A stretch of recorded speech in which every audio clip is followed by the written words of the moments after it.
the forest that knows your name. Have you ever found yourself lost, not just in location, but in life? Confused, wandering, unsure of where to turn, as if all familiar paths had disappeared beneath your feet? What if I told you this experience, so often feared and misunderstood, is a rite of passage encoded deep within the soul's journey? Across cultures and centuries, being lost in a forest has appeared in myths, visions, and mystical teachings. But this is no mere poetic device. In the ancient mystery schools, the forest was not just a setting, it was a symbol, a living metaphor for the sacred process of disorientation that precedes awakening. To be lost in a forest is to stand at the edge of your known self, and to enter a realm where the rational fails, where the old maps dissolve, and where something ancient, something primal, begins to stir. This is the place where you no longer know who you are, where your name loses its shape, where time twists and silence deepens. And though the mind resists it, the spirit knows. You have not wandered off course. You have been called into the wild. In this video, we will explore the hidden meanings behind this archetype, the forest as a teacher, as a mirror, as a threshold. We will walk through the wisdom traditions that understood getting lost as essential, even sacred. We will dive into the symbolism of the dark wood, the wayward path, the moment when all certainty vanishes. And we will learn how this seemingly terrifying state is not a mistake, but the first true step on the journey toward inner light. So follow me, not out of the forest, but into it, because sometimes the way forward begins by losing your way. The forest as the initiator. In the great initiatory traditions of the ancient world, the forest was more than foliage and shadow. It was an archetype, a liminal realm woven into the very architecture of awakening. The Greeks spoke of the sacred grove, a hidden place where mortals encountered gods, visions, and fates beyond comprehension. In the Celtic mysteries, dense woodlands were not feared, but revered. Druids believed the forest was alive with ancestral memory, a breathing archive of Earth's unseen intelligence. And in the Hindu epics, great sages and seekers would leave behind civilization and enter the forest, not out of despair, but devotion. The wild was where truth lived, unpolished and untamed. But perhaps the most evocative symbol comes from the Divine Comedy of Dante Alighieri. Midway upon the journey of our life, I found myself within a forest dark, for the straightforward path had been lost. This wasn't a literal forest. It was the space of divine disorientation. What the mystics call the dark night of the soul, or the great forgetting that comes before true remembrance. In alchemical terms, this moment correlates to nigredo, the blackening phase. The old identity must dissolve, rot, and disintegrate before the soul can be reborn into clarity and light. Mystery schools from Egypt to Tibet taught that this getting lost is not failure, it's a sacred necessity. Why? Because only when the external path disappears do we turn inward. Only when the trees obscure the horizon do we begin to see with inner sight.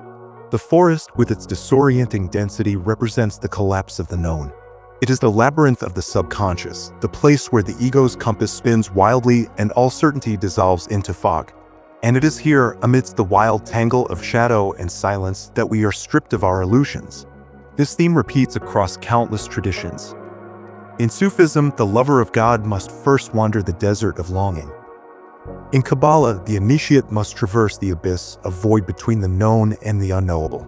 In Zen, one must enter don't know mind, where answers vanish and only presence remains. In every case, there is a moment of being utterly, terrifyingly lost.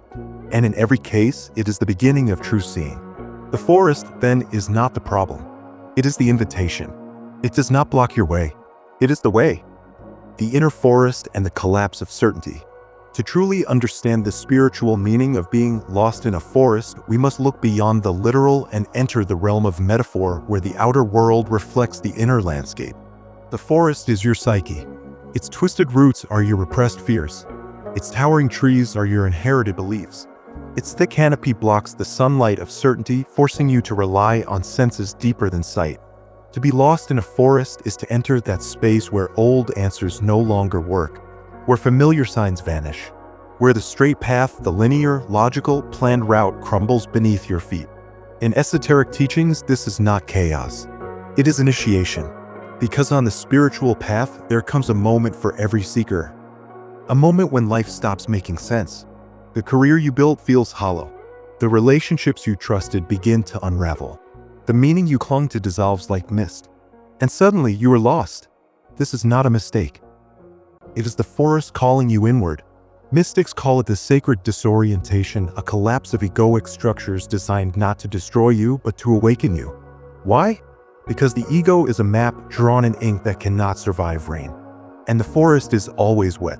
The forest confuses, yes, but in that confusion, it does something radical.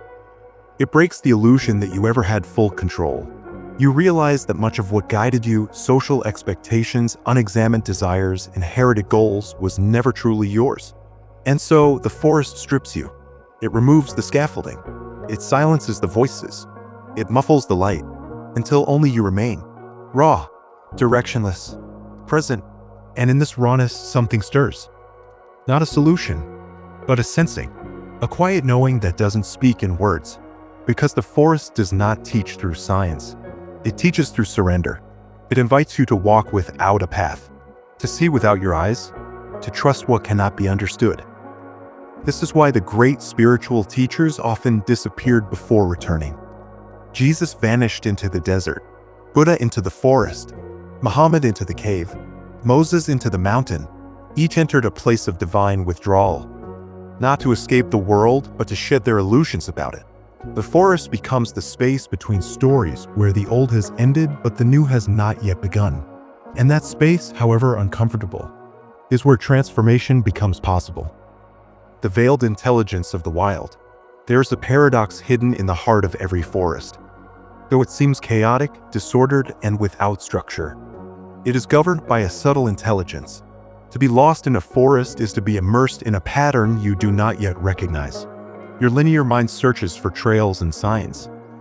But the forest speaks in spirals, in silence, in dreams.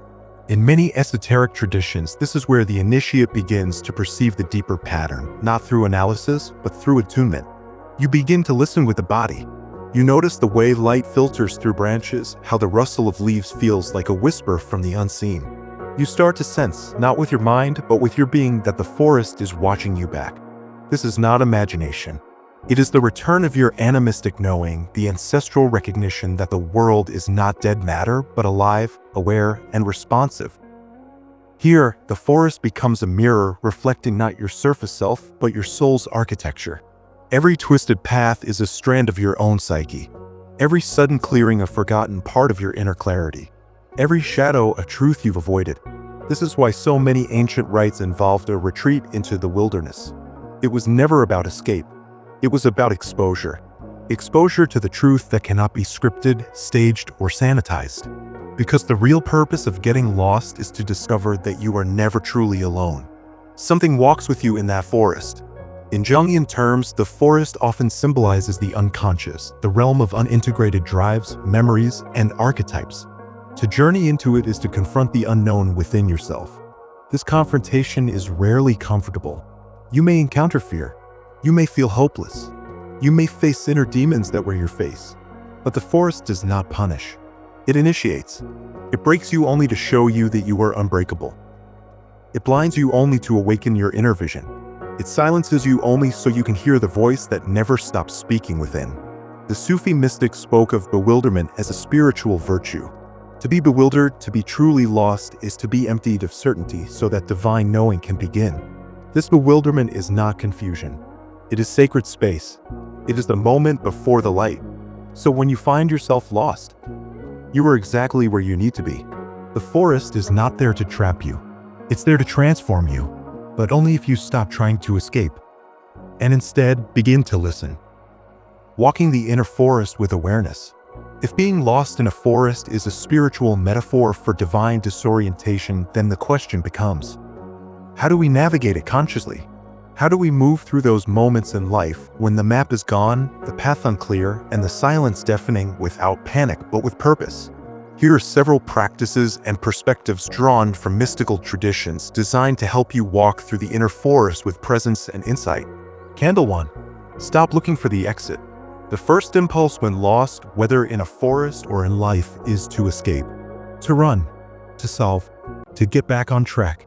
But the spiritual invitation is the opposite. Pause, stay, witness. Instead of asking, how do I get out? Ask, what is the forest showing me? This subtle shift in attention turns fear into reverence and opens the door to inner guidance. Milky Way 2. Embrace the not knowing. Mystery schools train their initiates not to fear the unknown, but to live in it. Practice sitting with questions you cannot answer. Journal your confusion. Name your disorientation without judgment. This cultivates a state mystics called divine receptivity. When the ego surrenders its grasp, deeper truths can emerge not as conclusions but as awakenings. Man in Lotus Position 3. Ground yourself in the body. When the mind is lost, the body becomes your compass. Simple grounding rituals, barefoot walking, deep breathing, cold water on the skin remind you that presence is always available even when direction is not. In the metaphor of the forest, each step taken consciously is itself a form of orientation. You may not know where you're going, but you're not wandering. You are walking the path of awareness. Magnifying glass tilted left 4. Reflect on shadow and surrender. Being lost often brings up fear, resistance, and grief. These are not obstacles, they are the forest speaking. Take time to reflect. What parts of yourself have you ignored or denied? What truths have you resisted because they threaten your identity? What would it mean to surrender not as defeat, but as transformation? In many mystical systems, the soul must die before it dies, letting go of the known self to awaken the true one. This is the death the forest brings, and the rebirth it promises. Writing Hand 5. Ritual the forest within. Here is a simple contemplative ritual you can try. Sit quietly in a dark room. Close your eyes and imagine yourself in a forest. Feel the trees around you, the earth beneath, the silence within. Don't try to control the journey. Let the forest show you something. After 10 minutes, journal what you felt, saw, or sensed. Repeat this ritual during times of confusion or transition.